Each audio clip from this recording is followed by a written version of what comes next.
Have you ever stood at a crossroads where the path to unimaginable success gleamed brightly before you, promising power, wealth, and the envy of the world? And on the other, a quieter, less defined path leading to the unknown depths of family, commitment, and love?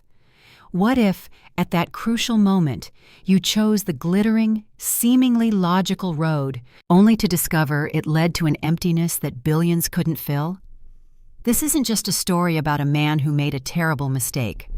It's a story about the universal human struggle to define what truly matters, the brutal cost of ambition unchecked, and the miraculous, painstaking journey of redemption. It's a testament to the profound, life-altering power of a second chance and the unwavering spirit of those who offer it. 4 years ago, Marcus Johnson, a name that would soon adorn the covers of every major business magazine, found himself grappling with precisely such a dilemma. At 32, he was a titan in the making. His tech company, a veritable unicorn in the Silicon Valley landscape, was poised to go public.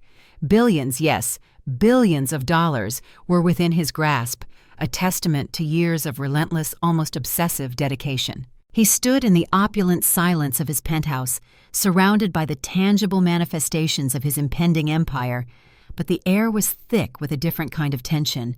His eyes, usually sharp and calculating, were transfixed on a small, unassuming plastic stick clutched in the trembling hands of Na, his fiancée.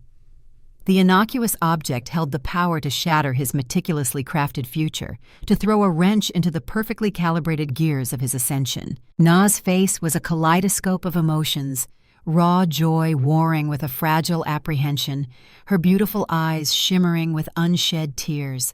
She waited, breathless, for his reaction, for the shared exuberance of a future they had often whispered about in softer moments. But for Marcus, there was only a chilling, paralyzing panic. It was a cold dread that spread through his chest, tightening its grip, silencing every instinct that once screamed love and forever. This wasn't part of the plan. This couldn't be happening now. "Say something, please." Na's voice, a mere whisper, cracked the suffocating silence.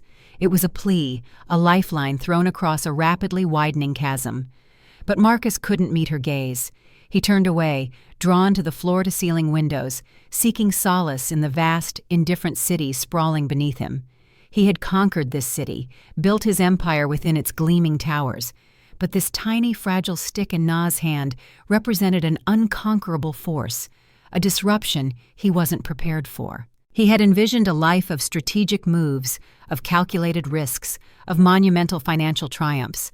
A family, a child, these were beautiful abstract concepts, dreams for some day, a distant, convenient future, not a present reality threatening to derail everything he had worked for. The words, when they finally came, were hollow, devoid of warmth, tasting like ash in his own mouth.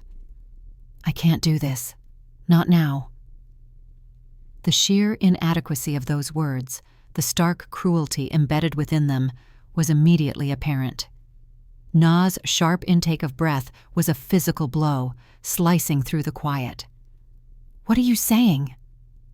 Disbelief, pain, and a dawning horror laced her voice, and Marcus in his cowardice retreated further into the fortress of his ambition. He painted a picture of unavoidable corporate warfare, of watchful investors, a critical juncture, a delicate balance.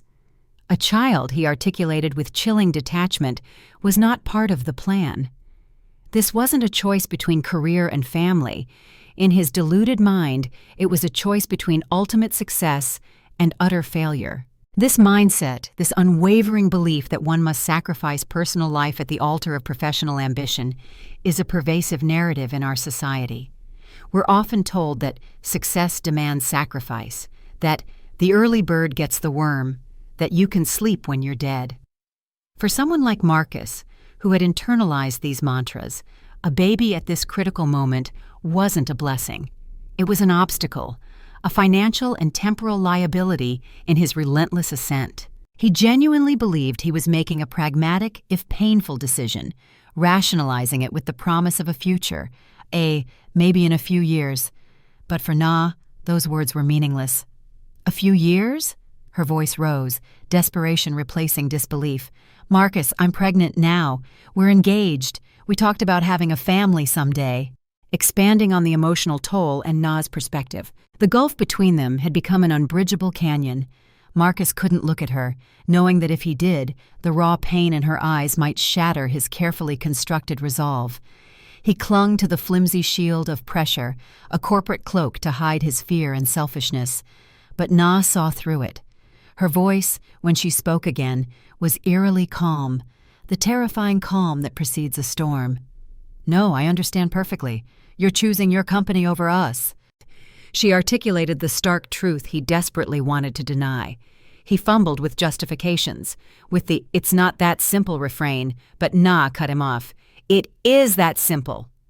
Her composure finally cracked, tears glistening, her voice trembling as she asked, "What happened to the man who promised to love me forever?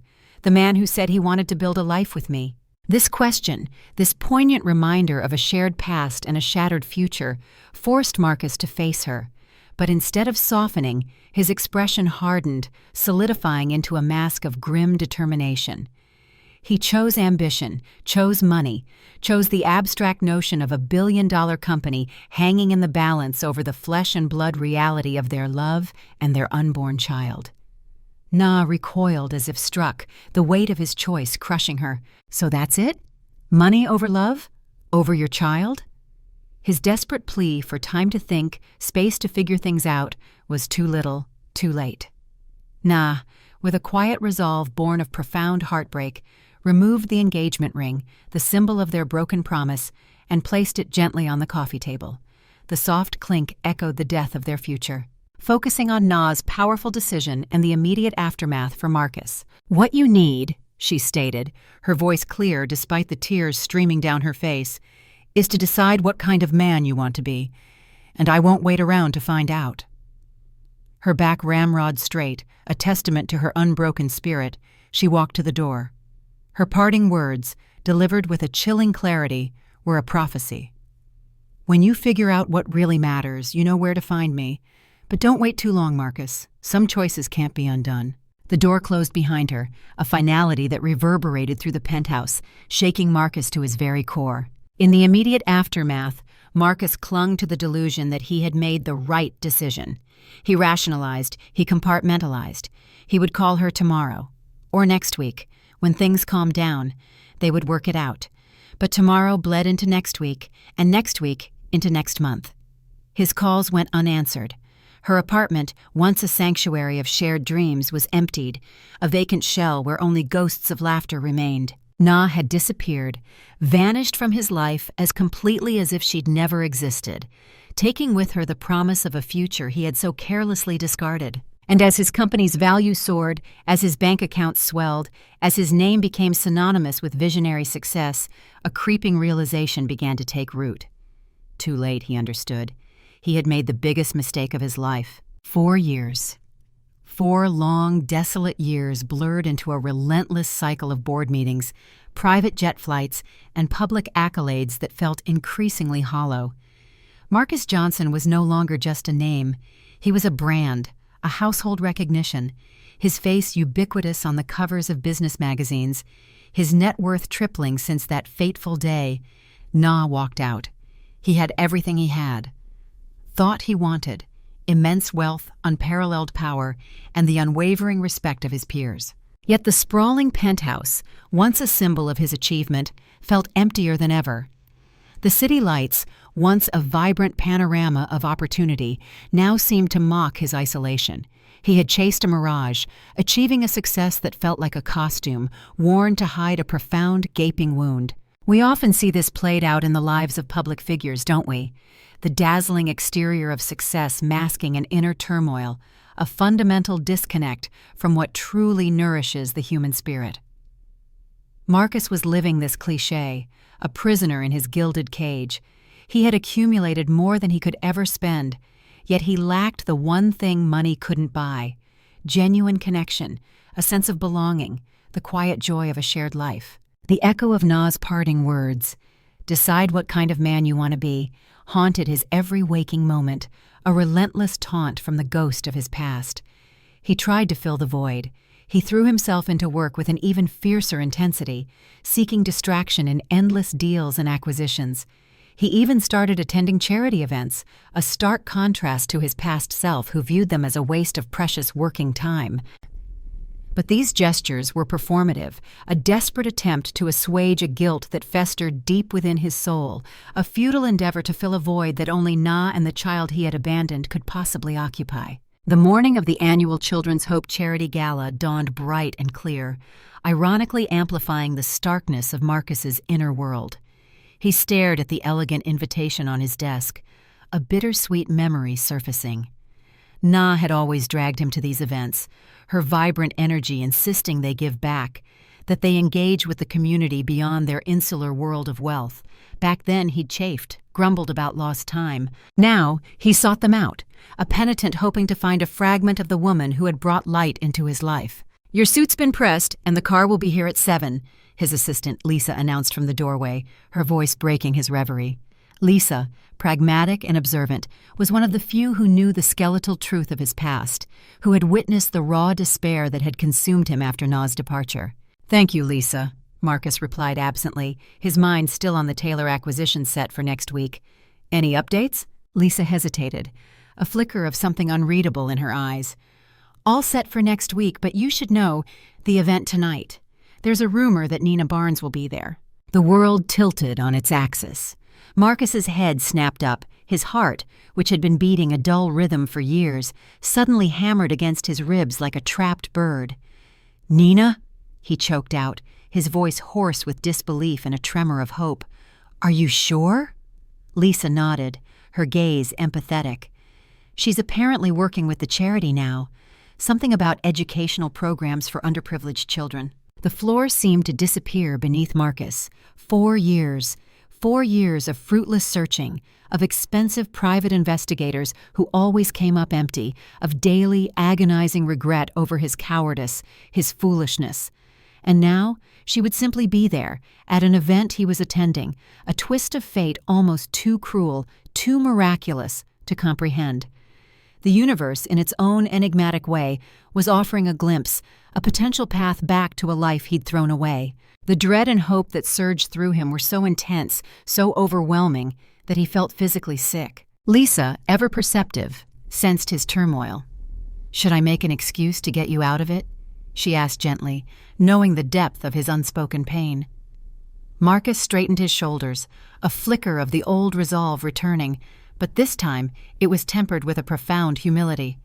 "No," he said, his voice firm. "No, I'll go." He had to go. This wasn't just an event. It was a reckoning. The hours that followed were an unbearable crawl. Marcus tried to focus on work, but his mind, a relentless projector, replayed memories of Na, her infectious laugh, the fervent passion in her voice when she spoke about teaching, the unforgettable softness of her skin. And woven through every memory, every thought, was the haunting image of the child she had carried, his child, a son or daughter he had never met, a phantom limb that ached with an unbearable grief. The depth of his loss, the magnitude of what he had forsaken, crashed over him with a fresh, brutal intensity. As his driver pulled up to the glittering venue that evening, a grand edifice bathed in the city's golden glow, Marcus felt a confluence of emotions so potent it nearly choked him. Dread, yes, but also a desperate, agonizing hope. The red carpet, usually a gauntlet of eager photographers, was just a blur. For once, the publicity, the flashing lights, held no allure. His gaze was fixed, scanning the arriving crowd, searching, praying for a glimpse of her. Inside, the ballroom buzzed with the self-congratulatory hum of New York's elite. Champagne flowed freely, laughter echoed, and congratulations were exchanged for their collective generosity. Marcus moved through the throng like a ghost, nodding at acquaintances, shaking hands, making small talk on autopilot. But his eyes never stopped searching, a predator seeking its most elusive prey, or perhaps a lost soul seeking its forgotten home. And then, across the opulent expanse of the room, he saw her. Nah. She was even more breathtaking than he remembered. A vision that momentarily stole the air from his lungs. Her hair, once neatly styled, now fell in loose, elegant waves around her shoulders, framing a face that radiated a newfound strength and serenity.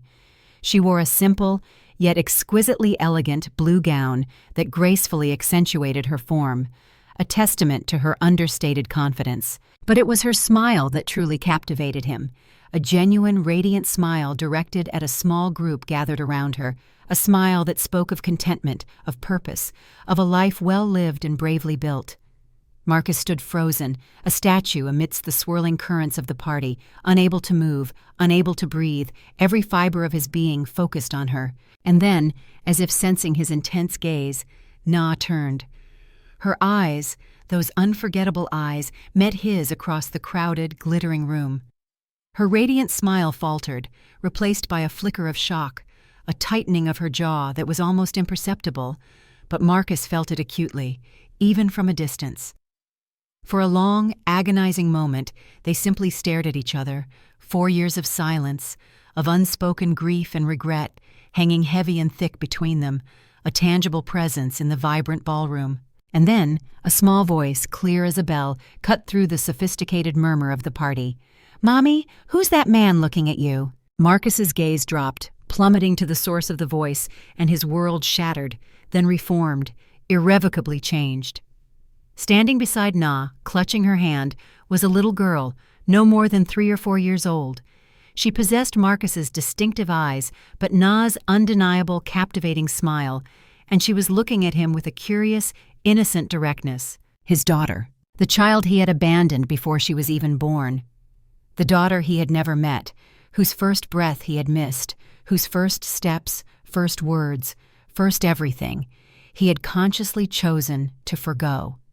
The reality of what he had thrown away, the monumental, irreplaceable loss, hit him with the force of a physical blow, a punch to the gut that left him gasping for air, overwhelmed by a tidal wave of regret and an almost unbearable love. Na gently gathered the little girl closer, whispering something in her ear, a protective gesture that was not lost on Marcus. She then straightened, her eyes meeting his again, no longer with surprise, but with a challenge, an unspoken question that reverberated across the room. "What will you do now, Marcus Johnson?" Marcus didn't remember crossing the room. One moment he was a paralyzed observer, an outsider looking in on the beautiful life he could have had. The next, he was just a few feet away from Na and the little girl who could only be his daughter.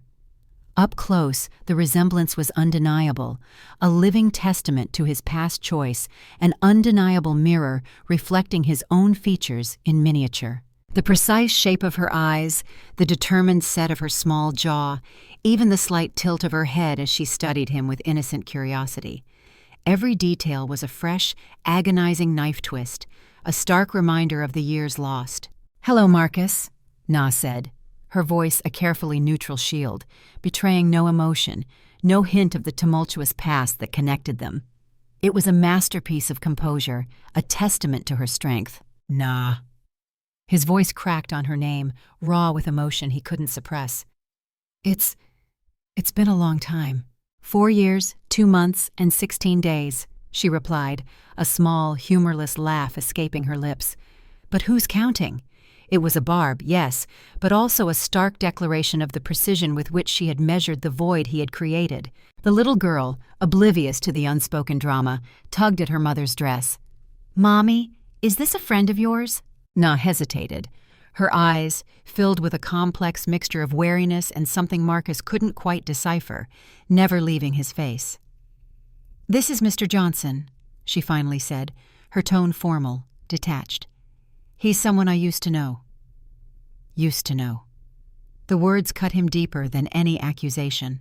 The child, however, displayed none of her mother's caution or guardedness. She stepped forward with an uninhibited openness that was both endearing and heartbreaking, extending a small hand with surprising formality. "I'm Zoe. I'm 4.5. Marcus knelt down slowly, carefully, as if approaching a wild, beautiful creature that might bolt at any sudden movement. He took her tiny hand in his, shaking it gently, his own hands trembling uncontrollably. His eyes stung with unshed tears, blurring the radiant innocence of her face. 4.5. The math was brutally simple, a devastating confirmation of his abandonment. Just then, a woman approached, touching Na's elbow. "Nina, they need you backstage. You're on in 5. Na nodded, a practiced professionalism asserting itself. She turned back to Marcus, her expression unreadable. "I have to give a speech. Zoe, sweetheart, go with Aunt Tasha to get some juice, okay?" "But I want to talk more with Mr. Johnson," Zoe protested, her small voice imbued with a disarming earnestness. "Later, maybe," Na said, her gaze fixed on Marcus, a silent challenge in her eyes. "If Mr. Johnson is still here when I'm done." The woman, Tasha, gave Marcus a cold, appraising look, a clear message of protection and disapproval, before taking Zoe's hand. "Come on, Munchkin, let's get that juice." As they walked away, Na turned to follow, but Marcus, acting on raw instinct, caught her arm. "Nina, wait, please. Can we talk after your speech?" She looked pointedly at his hand until he released her, a silent rebuke for his presumption. "I don't know what there is to say after all this time." "Everything," he said desperately, the word torn from his very soul. "I have everything to say. Please." Something in his voice, a raw plea that cut through her defenses, must have reached her. Her expression softened, almost imperceptibly. "Fine," she finally conceded, a slight tilt of her head. "Meet me by the fountain in the East Garden after the program. 20 minutes. Those 20 minutes were the longest of Marcus's life. He found a secluded spot at the back of the ballroom, his eyes never leaving the stage. When Na took the podium, a ripple of thunderous applause swept through the room, a testament to her standing and influence. She spoke passionately, her voice ringing with conviction, about the charity's vital work, providing educational opportunities for children in underserved communities. She was confident, articulate, clearly respected by everyone in the room. She had built a life without him, a good one, a meaningful one. And it was clear she had done it all on her own terms, without his influence, without his money, without him. The realization was both devastating and profoundly humbling. When the speeches finally ended, Marcus slipped out to the East Garden, finding the elegant fountain where water danced and shimmered in the soft moonlight. He paced anxiously, rehearsing lines, knowing no words could possibly be enough to atone for his past. "You came." He turned to find Na standing a few feet away, her arms crossed, a silhouette against the soft glow of the garden lighting. Her voice was sharp, a weapon honed by years of pain. "Of course I came," he said, his voice raw. "I would have come 4 years ago if I'd known where to find you." "You didn't look very hard," she retorted, her voice laced with bitterness. "I hired investigators," he insisted, his own hurt rising. "I searched everywhere. You disappeared." "I changed my name back to my mother's maiden name," she explained, her gaze distant, fixed on the shimmering water. "Moved to Boston. Started over." She sat on the edge of the fountain, her posture radiating a weary strength. "I had to. I couldn't have you swooping in with your money and your lawyers, trying to control everything." "Is that what you thought I'd do?" Marcus asked, genuine hurt coloring his voice. "I didn't know what you'd do," Na countered, finally looking up at him, her eyes shining with unshed tears. "That was the problem. You made your choice, Marcus. You chose your company over your family." "I was wrong," he said simply, the 2 words carrying the immense weight of years of regret. "So wrong. I've regretted it every day since." "Regret doesn't raise a child," she replied, her voice flat, cutting through his self-pity. "She's beautiful," Marcus managed, his voice breaking, tears finally stinging his eyes. "Zoe, she's perfect." "Yes, she is." A small, proud smile touched Na's lips, a rare moment of softness. "Smart, too. Stubborn, like her father." Does she know about me?" he asked, hardly daring to breathe. Na sighed, the weight of her past decisions, of her careful narrative for Zoe, evident in the sound. "She knows her father couldn't be with us. I never told her you didn't want her. I couldn't do that to her." "But I did want her," Marcus protested, his voice filled with a desperate conviction. I panicked. I thought I had to choose." "And you made your choice," Na reiterated, standing up, the wall between them rising again. "Look, this isn't getting us anywhere. It was a shock seeing you tonight, but Zoe and I have a good life now. We're happy." As she turned to leave, a panicked fear seized Marcus. "I still love you," he blurted out, the words raw, unplanned. "I never stopped." Na froze, her back to him, her body rigid. For a long, silent moment, she didn't move or speak. When she finally turned, tears were streaming down her face, a torrent of suppressed emotion finally breaking free. "You don't get to say that," she whispered, her voice choked with pain and anger. "Not after everything." "It's still true," Marcus insisted, stepping closer, desperate to convey the depth of his remorse, the sincerity of his words. "I know I don't deserve another chance.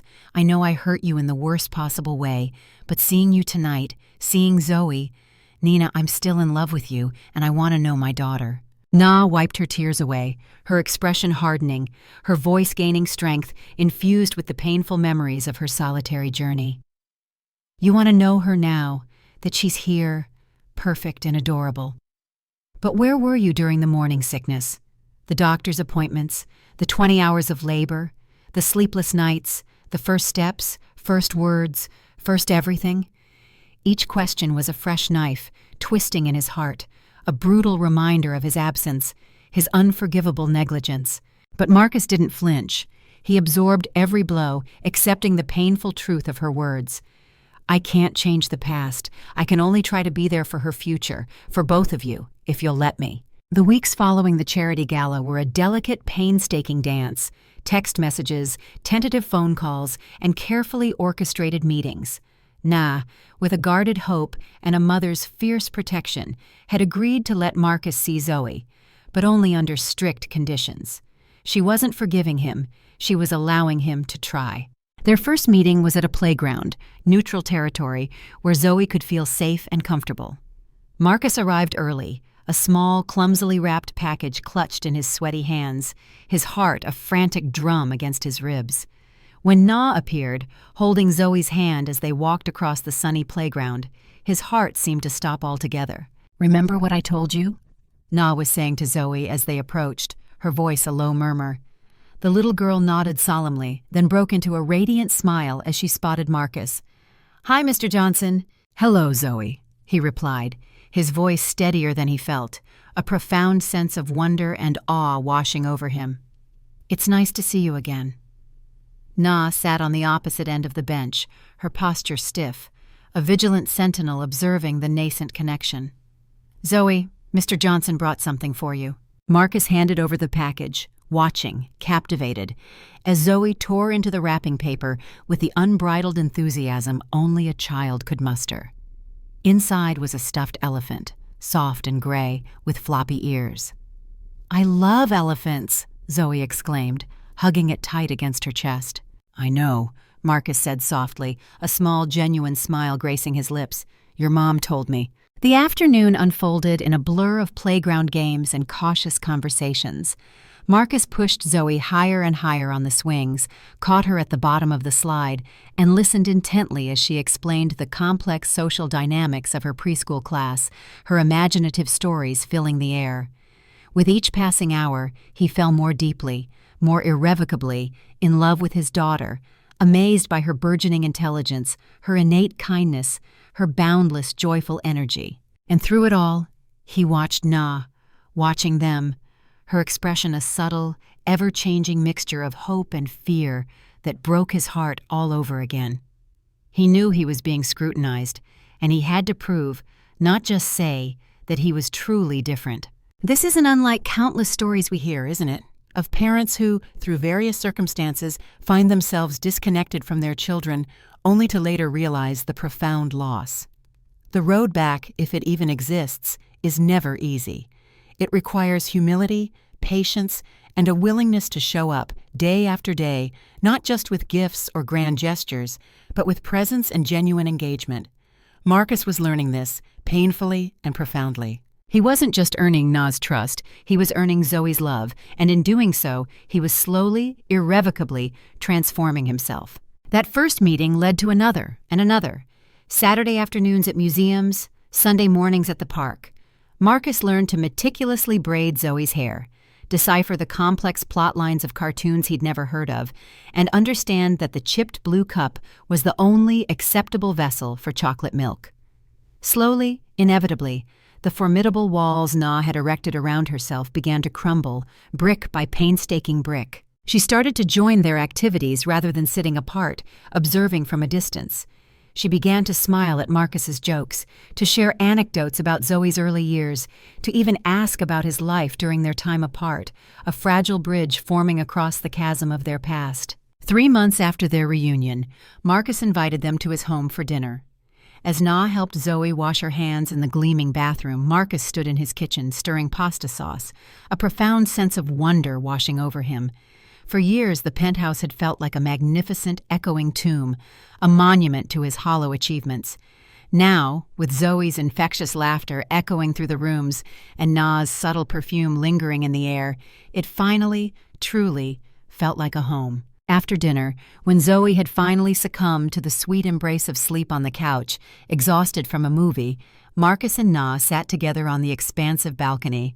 The city lights spread out below them, a glittering tapestry of distant stars. Na broke the comfortable, almost intimate silence. "She wants to call you Dad," she said quietly, her voice laced with a gentle query. Marcus felt his throat constrict, a surge of emotion almost choking him. "What did you tell her?" "That she should ask you if that's okay."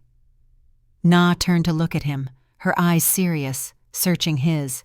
"Is it?" "It's more than okay," he whispered, the words heartfelt, resonant. "It's everything." Na nodded, turning back to the mesmerizing view. "She's forgiven you. Children are like that. Their hearts are so open." "And you?" Marcus asked, his voice barely audible, hardly daring to breathe. "Can you ever forgive me?" Na was quiet for so long that Marcus thought she might not answer, his heart pounding a frantic rhythm. When she did, her voice was soft, clear, imbued with a profound vulnerability. "I'm trying," she said. "Every day I'm trying. When I see you with her, how much you love her, how patient you are, it helps. But I'm scared, Marcus. I'm scared of trusting you again." Marcus reached across the space between them, his hand finding hers, encompassing it gently. "I understand, and I'll wait, Nina. However long it takes, I'll prove to you every day that I'm not that man anymore, that I understand what matters now." Na didn't pull her hand away. Instead, in a gesture that felt more intimate and significant than any kiss, she laced her fingers through his, a silent acknowledgement, a tentative step towards a shared future. "When you left," she said, her voice a fragile confession, "I was so angry. I thought I hated you. But then Zoe was born, and she looked so much like you, and I couldn't hate the man who gave me her. She saved me." "She saved me, too," Marcus admitted, his voice thick with emotion. "Even before I knew her. The thought of her out there somewhere, growing up without me, it made me realize how wrong I'd been." Na turned to face him fully, her eyes searching his, seeking the truth, the depth of his transformation. "If we do this, if we try again, it has to be different. I won't be second to your work. Zoe won't be an afterthought in your busy schedule." "You won't be," Marcus promised, his voice resolute, unwavering. "You'll both be first. Always. I've learned what matters, Nina, the hard way, but I've learned." She nodded slowly, a small, tentative smile touching her lips. "Then I think maybe we can try." Marcus felt hope bloom in his chest, a sensation more precious, more profound than any business deal, any amount of money could ever buy. He leaned forward slowly, giving her time to pull away if she wanted, to retreat behind her carefully constructed walls. But Na met him halfway, their lips touching in a kiss that tasted not just of forgiveness, but of coming home, of a future painstakingly reclaimed. 1 year later, the same opulent charity gala where they had reunited, where the ghost of their past had materialized into flesh and blood, was transformed. It was no longer just an event. It was a vibrant celebration of new beginnings. Marcus stood at the front of the ballroom, Na radiating grace and strength beside him, as they announced the launch of the Johnson Barnes Foundation. This new philanthropic venture, dedicated to supporting single parents and providing educational opportunities for children from disadvantaged backgrounds, was more than just a charity. It was a living testament to their journey, a tangible manifestation of lessons learned and lives transformed. "This foundation," Marcus told the crowded room, his voice strong and clear, resonating with a newfound humility and conviction, was born from personal experience. 5 years ago, I made the worst mistake of my life. I chose ambition over love, success over family. I left behind the woman I loved and the child I didn't yet know. He looked at Na, who gave him an encouraging nod, her eyes bright with unshed tears, a silent strength passing between them. But sometimes, Marcus continued, his gaze sweeping across the rapt audience, life gives you a second chance.